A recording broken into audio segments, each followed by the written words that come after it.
The icy Chicago wind sliced through Michigan Avenue as Claire Donovan, tech titan at 38, strode past glittering skyscrapers, her heart as cold as the November dusk. Her empire, built on sleepless nights and shattered dreams, offered no warmth against the emptiness gnawing within. Then she saw them, two girls, no older than 12, huddled behind a rickety lemonade stand. Their handmade sign trembling in the breeze, "Help Grandpa's hospital bills." Their determined smiles stopped Claire mid-step, piercing her armored life. The older girl's sharp eyes, eerily familiar, locked onto hers, stirring a memory she'd buried a decade ago. As she handed over a crisp 50, the younger girl's grateful giggle cracked something inside her. Claire's polished world tilted when she caught their names, Mia and Sophie Brooks. Brooks, the name of the man she'd loved and left, Ethan, whose dreams of family she'd crushed for ambition. Were these his daughters? The question burned, threatening to unravel her carefully constructed life. In that fleeting moment, Claire stood at a crossroads, walk away, as she had before. Or face the past she'd fled. The girls' hopeful faces held the answer, promising redemption or devastation. Claire Donovan's heels clicked sharply against the polished marble of her loop office tower, the Chicago skyline sprawling beyond her floor-to-ceiling windows. At 38, she was a legend, CEO of Nexus Innovations, a tech giant revolutionizing AI. Her penthouse on Lake Shore Drive, her private jet, her Forbes cover, all screamed success.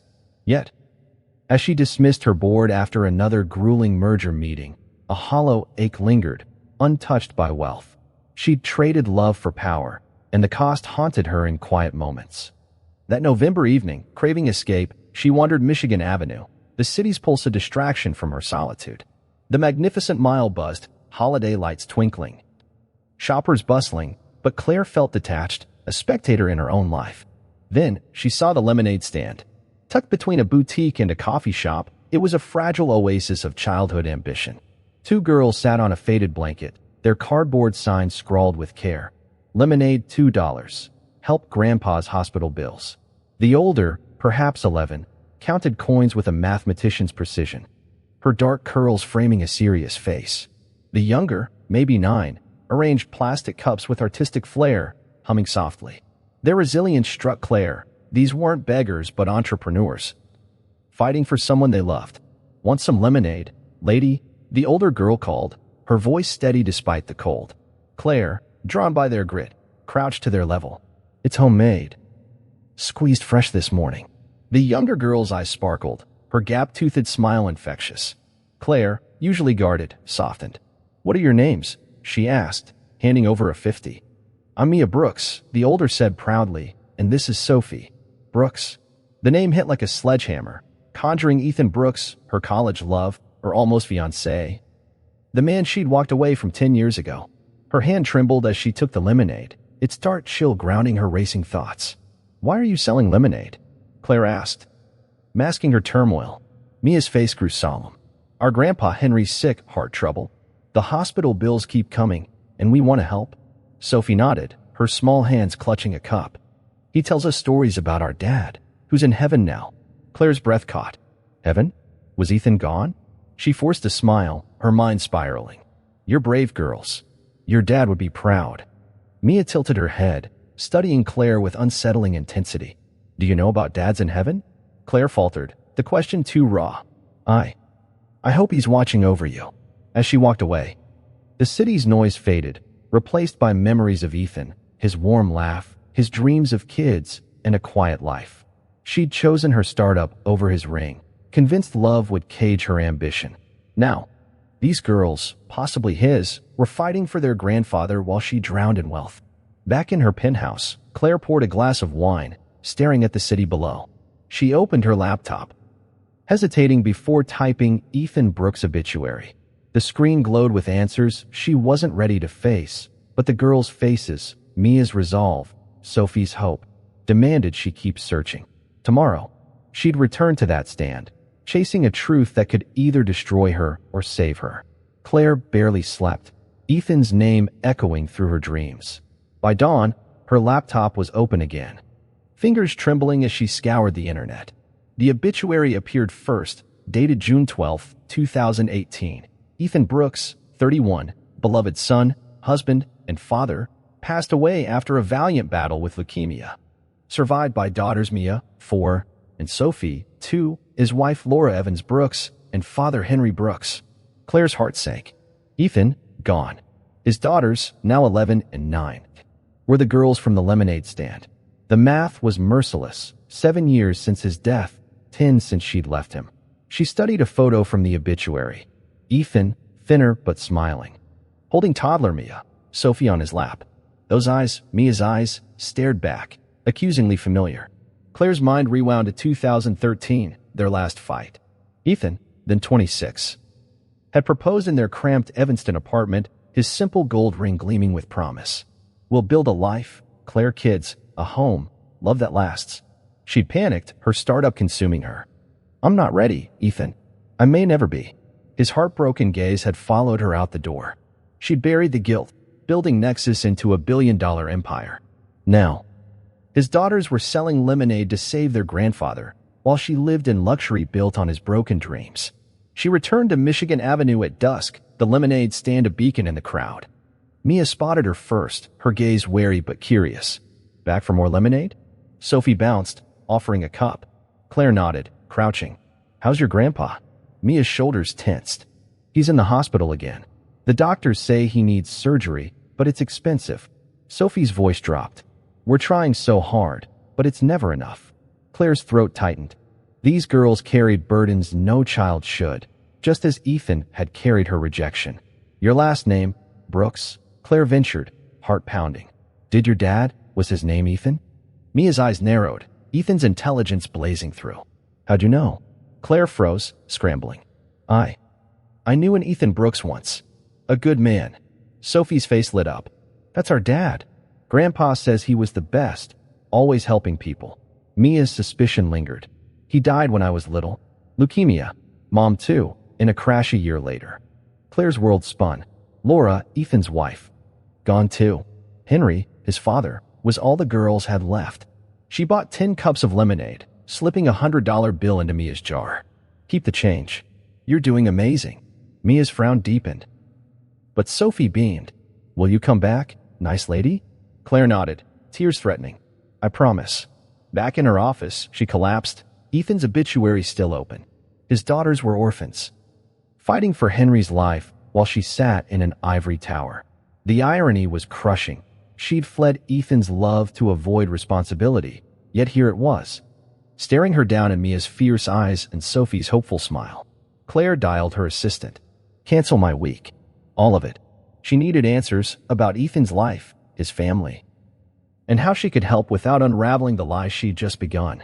The girls deserved more than her guilt, but first, she had to face the man she'd loved and lost, even if only through the legacy he'd left behind. Claire's penthouse was silent, save for the clink of her wine glass against the marble counter. Ethan's obituary glowed on her laptop, a digital ghost of the life she'd abandoned. She opened a locked drawer, pulling out a small velvet box. Inside, Ethan's gold ring glinted, untouched since 2013. She'd kept it, a relic of her cowardice, unable to let go of the love she betrayed. Memories flooded back, Ethan's laughter at their Northwestern grad parties, his late-night coding sessions beside her, his dreams of teaching their future kids to stargaze. "Love's not a trap, Claire," he'd said, sprawled on her dorm bed. "It's freedom." She deflected, her startup dreams louder than his promises. Their breakup had been brutal. March 2013, her 26th birthday. Ethan knelt, ring in hand, eyes shining. "Marry me, Claire. Let's build something real." Her ambition roared. Nexus was gaining traction. Investors circling. Love felt like chains. "I can't, Ethan. You deserve someone who wants your life." His face crumpled, but he nodded. "I'll wait, Claire. Always."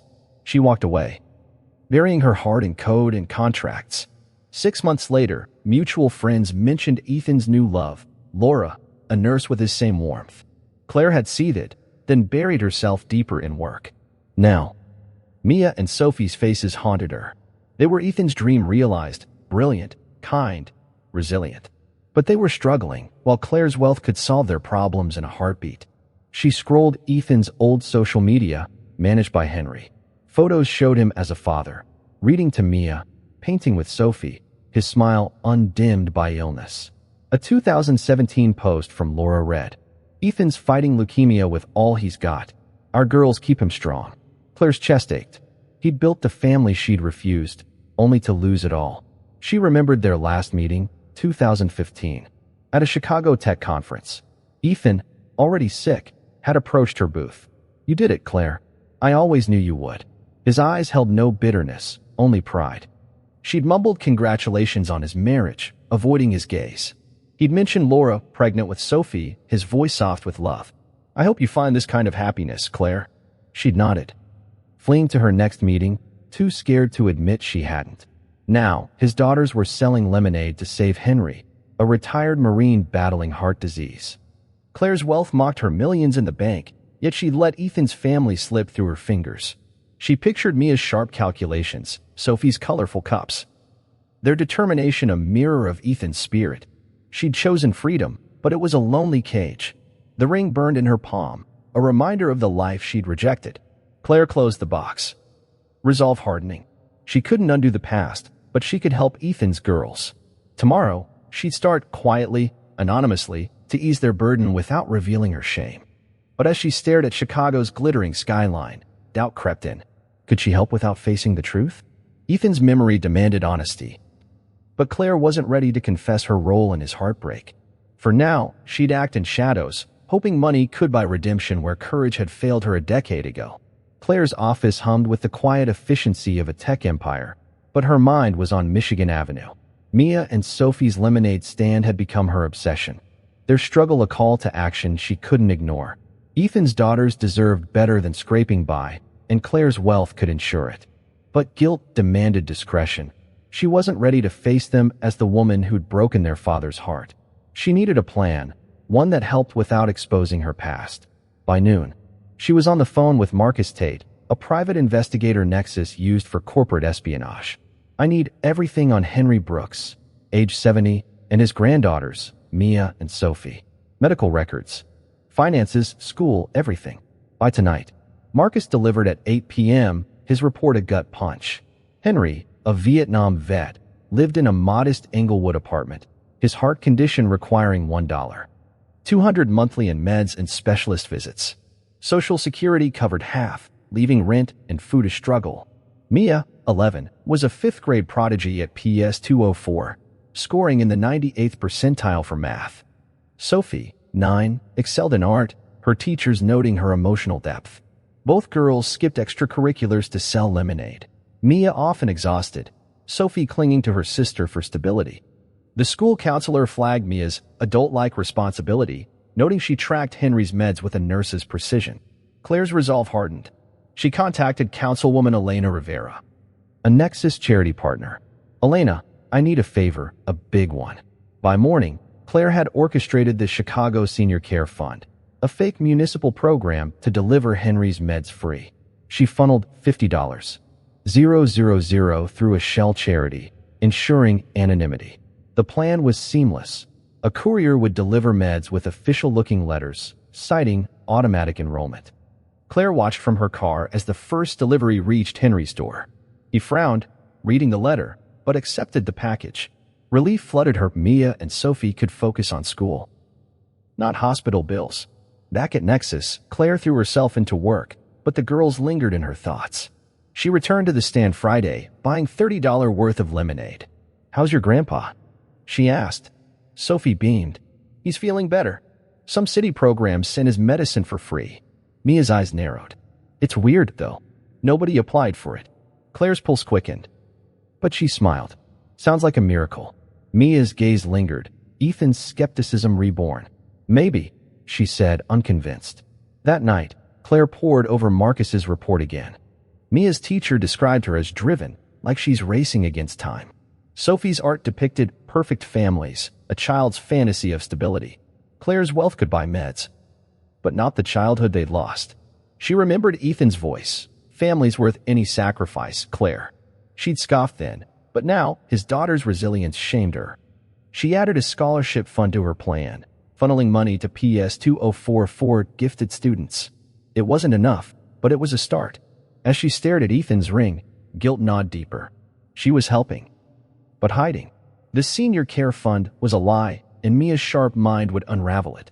Claire wasn't redeeming herself, she was buying time. Tomorrow, she'd visit the stand again.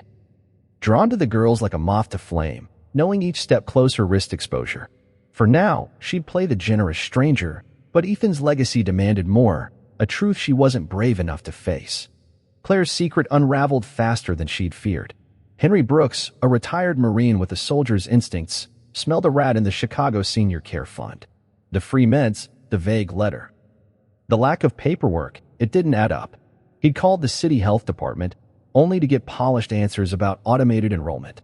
His suspicions grew, and Mia, with Ethan's analytical mind, was already piecing together the puzzle. At the lemonade stand, Claire sensed a shift. Mia's usual politeness was edged with scrutiny, her questions sharper. "You come here a lot," Mia said, handing Claire a cup. "Why do you care about us?" Claire deflected, heart racing. "You're inspiring kids. I like supporting that."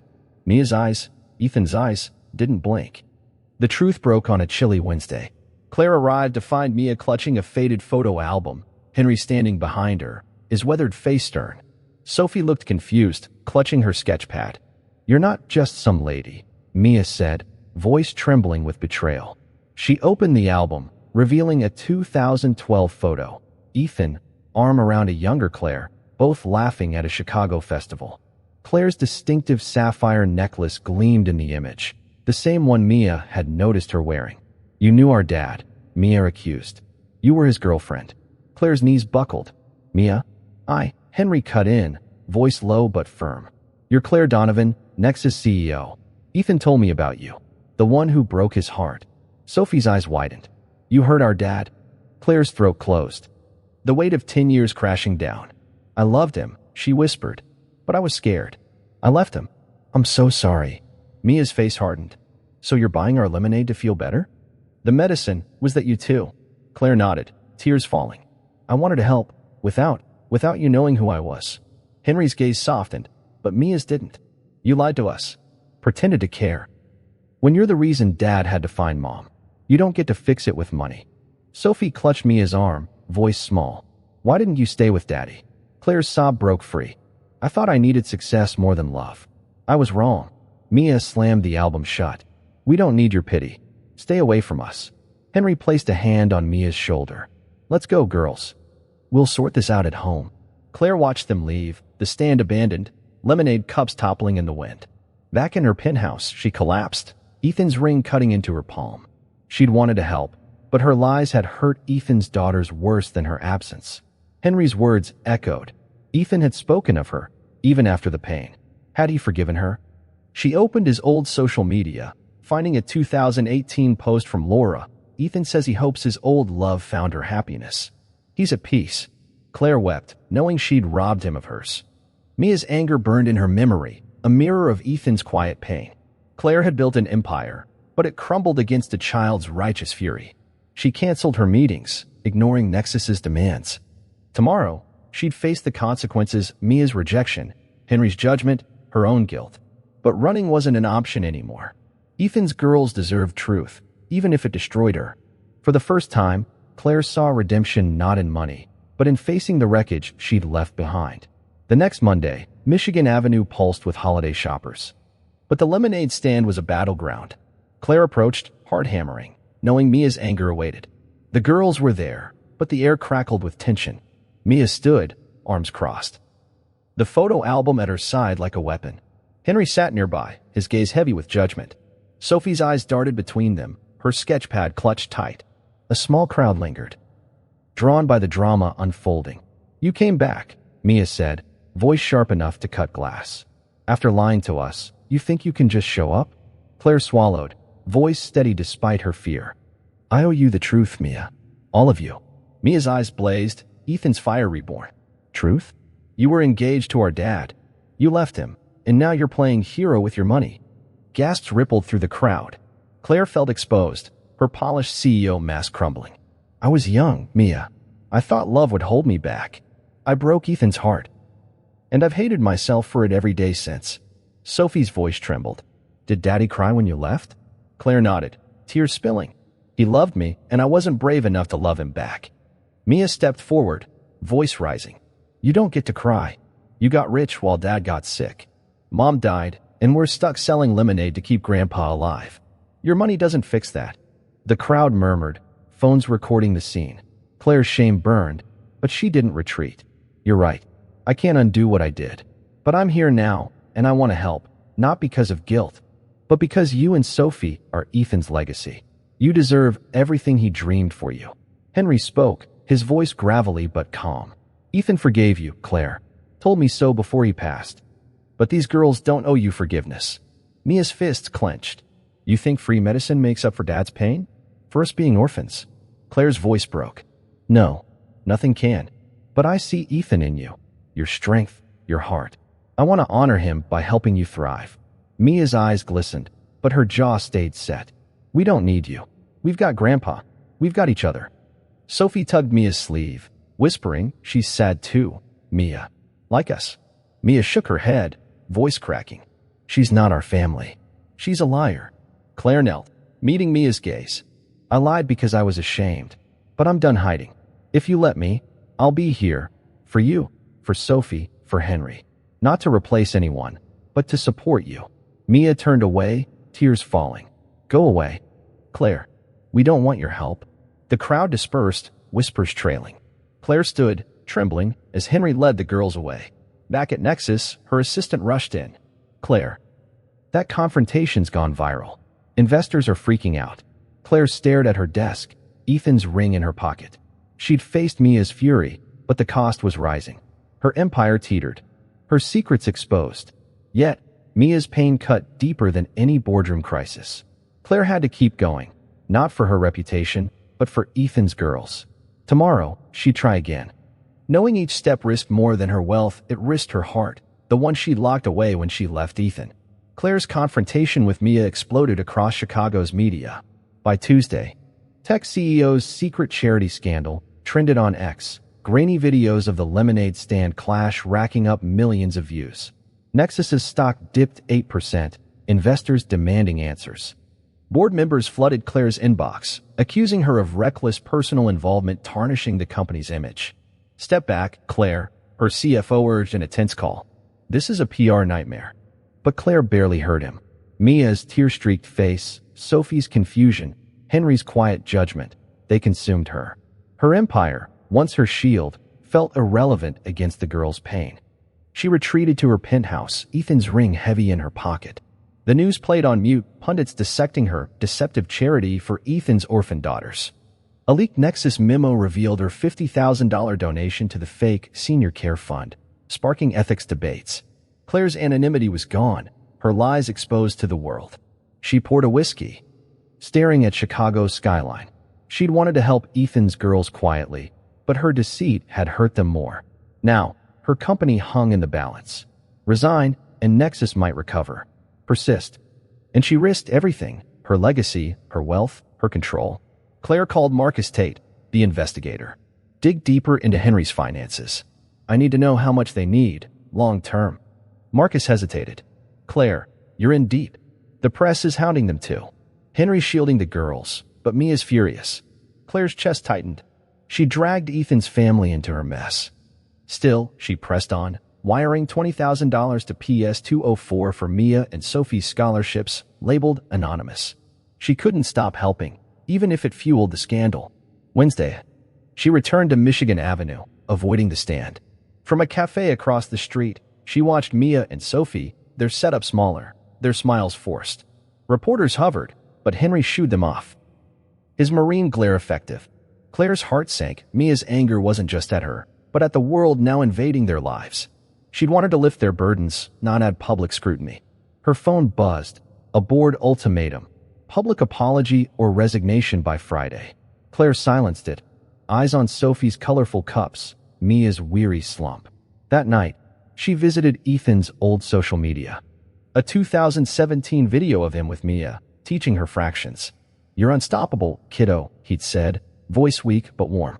Claire wept, realizing Mia's fight wasn't just Ethan's, it was hers too. She couldn't abandon them, but her help had to be honest. She drafted a statement, not for Nexus, but for the girls. "I wronged Ethan Brooks and his family. I'll spend my life making amends. Not for my sake, but theirs." She didn't send it. Mia's rejection still stung. Thursday, Claire met Dr. Ellen Harper, a crisis counselor Nexus had hired for damage control. "You're grieving, Claire," Ellen said. "Not just Ethan, but the life you didn't choose." Claire nodded, tears falling. "I'm losing everything, and I still can't fix what I broke." Ellen's advice was blunt. "Stop hiding behind money. Face them as Claire, not a CEO." Claire knew she had to try, but the scandal's shadow loomed. Her board meeting loomed, her career on the line. Yet, Mia and Sophie's faces outshone it all. She'd fight for them, even if it cost her Nexus. For Ethan, for his girls, she'd risk it all, her first real sacrifice since walking away a decade ago. Claire chose Ethan's girls over her empire. At Friday's board meeting, she refused to apologize for helping Mia and Sophie, defying calls for resignation. "Nexus will survive," she told the stunned board. "But those girls need me now." The stock dipped further, but Claire felt lighter, unburdened by the CEO mask. She redirected her energy to the Brooks family. Not with money, but presence. She started small, visiting Michigan Avenue weekly, keeping her distance from the lemonade stand. She'd wave at Sophie, nod at Mia, and leave, respecting their boundaries. Henry noticed, his gruff nods softening over weeks. Claire researched Mia's love for science, sending her a telescope kit labeled "from a friend." For Sophie, she mailed art supplies, no sender listed. At PS 204, she met their counselor, offering to fund a science club Mia could join, no strings attached. The counselor warned, "Mia's angry, but she's curious about you." Sophie's more open. Claire took it as hope. One rainy April, she attended Sophie's school art fair, standing quietly as Sophie presented a vibrant mural of Chicago. "It's for Dad," Sophie whispered when Claire approached. "He loved this city." Claire's eyes missed it. "It's beautiful, Sophie. He'd be so proud." Mia remained guarded, but Claire persisted. She volunteered at PS 204 Science Fair, helping kids with projects. Mia, competing with a model of DNA, watched Claire explain genetics to a younger student. Their eyes met, Mia's less hostile. "You're good at this," Mia muttered, a grudging compliment. Claire smiled. "I learned from someone special, your dad." Mia didn't respond, but she didn't walk away either. Progress. Henry invited Claire to coffee in May, a neutral diner. "You're stubborn," he said, sipping black coffee. Ethan was too. "Mia's got his fire, but she's hurting." Claire nodded. Ethan's ring in her pocket. "I want to earn their trust, Henry, not buy it." He studied her. "Keep showing up. They'll come around." Claire did, attending Sophie's recitals, cheering from the back. Sophie started waving back, her sketches now including a shadowy figure resembling Claire. By June, Mia's Science Club won a city award, Claire's quiet funding behind it. At the ceremony, Mia accepted her medal, glancing at Claire in the audience. Later, Sophie tugged Mia over. "She helped, didn't she?" Sophie asked. Mia sighed, voice low. "Maybe, but I'm still mad." Claire knelt, meeting Mia's gaze. "You can be mad forever, Mia. I'll still be here." Mia's lip trembled, but she nodded, a crack in her armor. That summer, Claire joined a community cleanup Henry organized. Working alongside the girls, Mia, sorting recyclables, asked, "Why do you really leave Dad?" Claire exhaled. "I was scared I'd fail him. I thought success was safer than love." Mia's eyes softened. "He'd hate that you're sad too." Claire's throat tightened. "I'm trying to make it right for him, for you." Mia didn't reply, but she handed Claire a bottle of water, a small gesture, monumental in its warmth. As autumn neared, Claire's consistent presence chipped away at Mia's walls. Nexus stabilized, her transparency winning back investors. But Claire's real victory was Sophie's hug at a school event, Mia's reluctant smile. Forgiveness wasn't won yet, but trust was growing. Ethan's girls were teaching Claire what he'd always known. Love was worth the risk, and family was earned, not bought. October's Chicago Riverwalk Festival buzzed with color, music, and the scent of autumn leaves. Claire arrived, nervous but hopeful, invited by Sophie to see her mural unveiled, a tribute to Ethan, part of a city youth art project. The crowd swelled, families and reporters mingling, but Claire's eyes sought Mia and Sophie. She spotted them near the stage, Sophie bouncing with excitement, Mia clutching a program, her face a mix of pride and nerves. Henry stood behind, his nod to Claire warmer than ever. The scandal had faded, Nexus recovering, but Claire's focus was the girls, her chance to prove she belonged in their lives. Sophie's mural, unveiled to applause, was breathtaking, a vibrant Chicago skyline. Ethan's silhouette watching over the river, his smile woven into the stars. At its edge, a woman with Claire's sapphire necklace stood, holding hands with two girls. Sophie's voice rang out, clear and proud. "This is for my dad, who loved us from heaven, and for everyone who loves us now." Claire's breath caught. Sophie had included her, not as a replacement, but as family. The crowd cheered, but Mia's gaze locked on Claire, unreadable. After the ceremony, Sophie rushed to Claire, hugging her. "Did you see me up there?" Claire laughed, tears brimming. "You were incredible, Sophie. Your dad's shining down." Mia approached, slower, her program crumpled from nervous gripping. "You didn't have to come," she said, voice low. Claire met her eyes. "I wouldn't miss it, Mia. Not for anything." Henry clapped Claire's shoulder. "You're stubborn, Donovan. Ethan like that." Mia's lips twitched, almost a smile. Later, by the river, Sophie tugged Claire to a quiet bench. "Mia wants to show you something." Mia hesitated, then pulled a letter from her backpack. "It's for Dad's memorial tomorrow. Grandpa's hosting it at home. You can come if you want." Claire's heart leaped, but she stayed calm. "I'd be honored, Mia." "Thank you." Mia shrugged. But her eyes softened. "Sophie's mural got me thinking. Dad wouldn't want us hating forever. He forgave you, so maybe I can try." The memorial was intimate, held in Henry's Englewood apartment. Photos of Ethan and Laura lined a small table, candles flickering. Henry shared stories of Ethan's courage, his love for his girls. Sophie added, "Dad taught me to draw stars." Mia, quieter, said, "He taught me to never give up." Claire listened, clutching Ethan's ring, feeling his presence. When her turn came, she spoke softly. "Ethan showed me love is fearless. I failed him once. But I'm learning from you too." Mia's eyes glistened, Sophie's hand finding hers. After, Mia showed Claire a science project, a leukemia research model, inspired by Ethan's fight. "You helped with the science club," Mia admitted. "It's why I won." Claire knelt. "You did the work, Mia. Your dad's in every equation you solve." Mia nodded, a tear falling. Sophie hugged Claire, whispering, "You're like our aunt now." Claire's heart swelled. Family, earned through time, not money. As Claire left, Henry handed her a photo. Ethan, Mia, and Sophie, laughing. "Keep it," he said. "You're part of this now." Claire clutched it, the festival mural and memorial weaving her into Ethan's legacy. Forgiveness wasn't complete, but the girl's invitation was a bridge one she'd cross. Step by careful step to honor Ethan's love. 2 years after that fateful November, Henry's Englewood apartment glowed with Christmas warmth. December 2027. Handmade ornaments, Sophie's artistry adorned a modest tree, and Mia's precise gift arrangement reflected her orderly mind. Claire arrived early, arms full of ingredients for Ethan's favorite breakfast, cinnamon French toast, a recipe Henry had shared. The gesture wasn't about erasing memories, but weaving them into new traditions. Sophie launched into Claire's arms, now 11, her affection unguarded. "You're here." Mia, 13, offered a tight hug, her reserve softened by 2 years of Claire's unwavering presence. Henry, 72 and healthier thanks to consistent care, smiled from his recliner. "Right on time, Claire." The girls had thrived. Mia, accepted into Northwestern's gifted program, studied genetics. Driven to fight leukemia like Ethan's. Sophie's art graced local galleries, her vibrant murals healing her grief. Claire's quiet support, scholarships, science camps, art classes, had lifted their burdens, but her real gift was time. She'd attended every recital, science fair, and hospital visit, never pushing, always present. Nexus had rebounded. Claire's transparency turning scandal into a redemption story.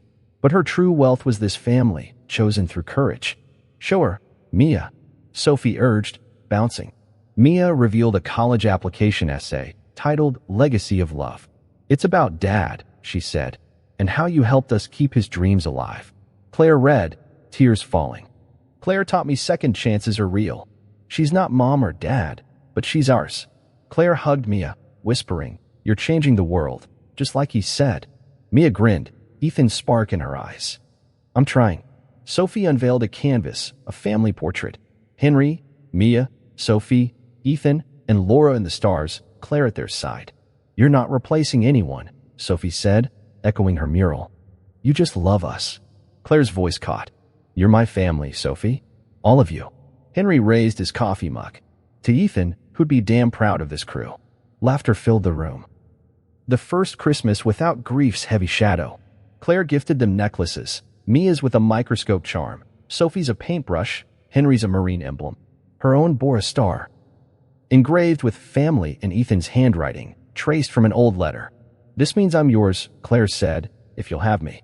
Mia fastened hers, voice steady. You didn't give up on us. Even when I hated you. That's family. Sophie nodded. You're our special aunt, like I said. As they cooked breakfast, Claire marveled at their rhythm, arguments over syrup, Sophie's giggles. Mia's eye rolls, Henry's gruff teasing. It was messy, real, everything Ethan had promised. Later, Mia led Claire to a shrine for Ethan and Laura. Photos, candles, Mia's science medals. Sophie's sketches. This is for Dad, Mia said, placing her essay there. He'd want you here. Claire added the photo Henry gave her, Ethan's smile eternal. I'm home, she whispered. Snow fell outside, Chicago sparkling. Claire looked at Ethan's girls, thriving, dreaming big, and felt peace. She learned love wasn't perfect but persistent, a choice made daily. This Christmas, surrounded by family she'd earned, Claire knew Ethan's legacy lived not just in his daughter's talents, but in the love they'd all built from pain into joy. A testament to second chances and fearless hearts. Claire Donovan's journey from a lonely tech titan to a cherished part of the Brooks family reveals a profound truth. Love demands courage, not perfection. Her story teaches us that regret, though heavy, can be a catalyst for redemption if we face it with honesty. Claire's greatest mistake, leaving Ethan, wasn't her end, but her beginning.